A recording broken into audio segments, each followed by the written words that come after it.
के अपने YouTube channel में आपका स्वागत है। मैं सुमित भारद्वाज आज जय किसान फ्यूल स्टोर पर पहुंच चुके हैं और राजकुमार जी से संपर्क करेंगे क्योंकि इनकी दुकान है ये और दुकान में काफ़ी कस्टमर इनके आते हैं।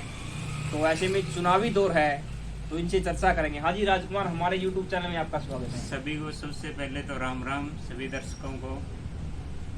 तो बताइए, आपके पास बहुत सारे कस्टमर आते हैं अभी, फिर क्या चर्चा चल रही है इसके बारे में? चुनावी चर्चा। हाँ, क्योंकि चुनाव अभी पास में आ चुके हैं और गांव के अंदर काफ़ी कैंडिडेटों के नाम मैंने सुने हैं, जिसमें गांव के काफ़ी लोग मेरे पास आते हैं। तो वो उनकी एक ही राय है कि गांव के अंदर जो हमारा कैंडिडेट है वो पढ़ा लिखा होना चाहिए। पढ़ा लिखा करने को। हाँ, तो गांव के अंदर क्या क्या समस्या है अभी आपको? गांव के अंदर काफ़ी समस्या देखने को मिलती है, जैसे कि पानी की निकासी की समस्या। एक इतने बड़े गांव के अंदर एक हॉस्पिटल की कमी बहुत ही ज़्यादा है। तो जैसे गांव में पानी की समस्या है, हॉस्पिटल की समस्या है, तो नशे का कारोबार गांव में ज़्यादा है। इसको लेकर आपके क्या विचार है? मेरे यही अनुरोध है कि जो भी सरपंच आगे बने भाई नशे पे लगाम लगाएं ताकि युवा पीढ़ी आगे बढ़ सके। तो कितना पढ़ा लिखा सरपंच और कैसा सरपंच बने? गांव के अंदर जो सरपंच बने वो काफ़ी पढ़ा लिखा होना चाहिए, उसको पूरा नॉलेज होना चाहिए, क्योंकि जो सरपंच होता है वो गांव की रीढ़ की हड्डी होती है।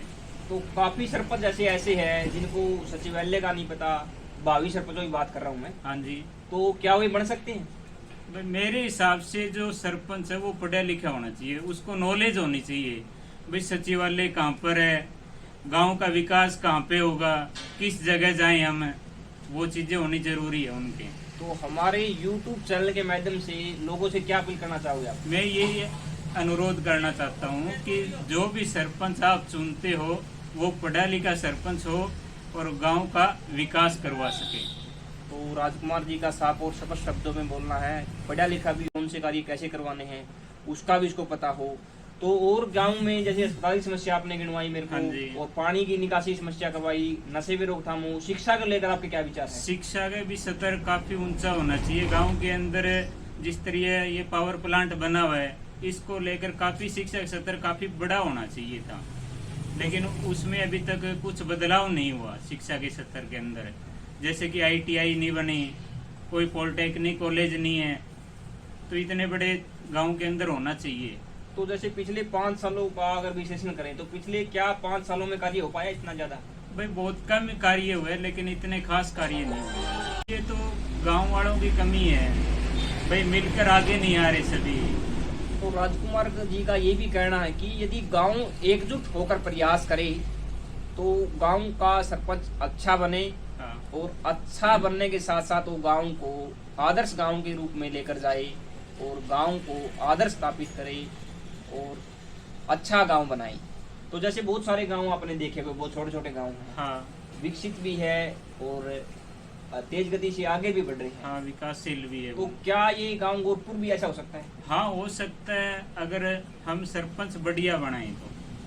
सरपंच यदि अच्छा हाँ। होगा तो गांव की विकास की गति तेज हो सकती हाँ, है। विकास की गति तेज हो सकती है। तो काफी सरपंचों को ये नहीं पता कि विकास कैसे होगा, भावी सरपंचों को, उसके लेकर के आपका क्या विचार? भाई मेरी तो राय ये है कि उनको थोड़ा बहुत नॉलेज और लेना चाहिए कहीं से भी, अगर वो खड़े हो रहे हैं तो ज्यादा नॉलेज होगी तो ज्यादा ही कुछ कर पाएंगे। हाँ, तभी गांव का विकास हो सकता है। तो जैसे जिला पार्षद को लेकर भी मैं पूछना चाहूँगा, जिला पार्षद कौन कौन से कैंडिडेट गाँव के अंदर अभी आपको नजर आ रहे हैं? मैंने जिला पार्षद के 2 कैंडिडेटों के नाम सुना है। एक तो बलजीत यादव जी है, अपने प्रदीप सिवाच, वे दोनों बढ़िया कैंडिडेट हैं। और गांव के अंदर, गोरखपुर के अंदर अगर जिला परिषद आ जाता है तो गांव में विकास की गति और भी तेज होगी। जैसे ग्रांट की बात रहती है गांव गोरखपुर के लिए, हाँ, तो उसके बारे में आप क्या कहना चाहोगे? क्योंकि ग्रांट कैसे आ सकता है? ग्रांट गांव गोरखपुर से सिर्फ 2 किलोमीटर दूरी पर है NPCL के अंदर। तो अगर आप पूरा गांव NPCL से ग्रांट मांगता है तो वो आपको मना नहीं करेंगे, तो आप कितना ही विकास करवा सकते हैं। और एक जो गोरखपुर का जो सरपंच बनेगा वो CM के बराबर होगा। तो और जैसे आपने बताया कि जिला पार्षद आ सकता है, अगर गांव में आए तो एकजुट हो आपस में गांव।